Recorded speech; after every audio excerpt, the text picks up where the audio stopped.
मस्त ठोकावी मांडी आणि वर न्यावी बाही, अहो चवीने खाणं सुद्धा काही खायचं काम नाही. सर्वप्रथम वाढलेल्या पानाकडे असं डोळे भरून बघावं, वदनी कवल म्हणावं आणि यज्ञकर्माला लागावं. आता ज्याच्यापासून सुरू होतं हे वाढलेलं पान, पदार्थ करा कुठलाही, याला विशेष असतो मान. अंदाजाने वापरावं लागतं, चिमूट चिमूट नीट. असं जरा डावीकडे असतं बघा पानामध्ये मीठ. तिथून पुढे सरकलात की टप्पा चमचमीतपणाचा, जिथे असतं लोणचं, चटणी, मिरचीचा ठेचा. कितीही पथ्य असलं तरी हे खावंसं वाटतंच आणि भल्या भल्या खडकांच्या तोंडाला इथे पाणी सुटतंच. चटण्या म्हणाल तर जवस, कारळ, लसूण, शेंगदाणा, आंबा लिंबाच्या लोणच्याचा चाटावा चवदार बाणा. हा ठेचा आयुष्यात जेवढ्या खाल अनुभवाची साठवण होते, पण ताटातला पोटात जास्त गेला की सकाळी मात्र आठवण होते. क्या बात आहे. आता जिच्यासाठी चाले सगळा प्रपंच, धंदा, नोकरी, पानाच्या अगदी मधोमध ती पोळी आणि भाकरी.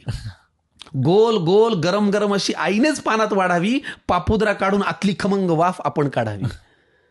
मग मनसोक्त जेवणाऱ्यांना मुळी नसतं डाएटचं कारण इथून पुढे येतं पानात ते चिंच गुळाचं वरण.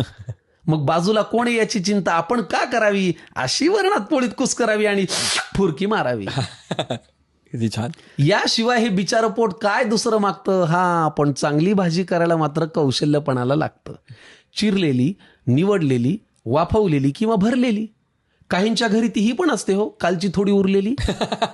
उगाच जास्त क्रेडिट त्या कोंबडी बोकडांना गेलंय. या भाज्यांनी आपलं जगणं सांगतो खरं समृद्ध केलंय. चांदीच्या ताटातही शोभून दिसते मेथी, भेंडी आणि गवार. सोन्याचा चमचा असला तरी खाणार हेच, ठाकरे असो वा पवार. मग पुढे एकदा पोट भरलं की सुटतं हे अवघड जगण्याचं कोड. एकदा पोट भरलं की सुटतं हे अवघड जगण्याचं कोड.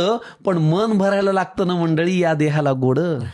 मग एवढं जेवणही राखावा बरं आग्रह करणाऱ्याचा मान, आणि चाटून पुसून स्वच्छ करावं ते वाढलेलं पान.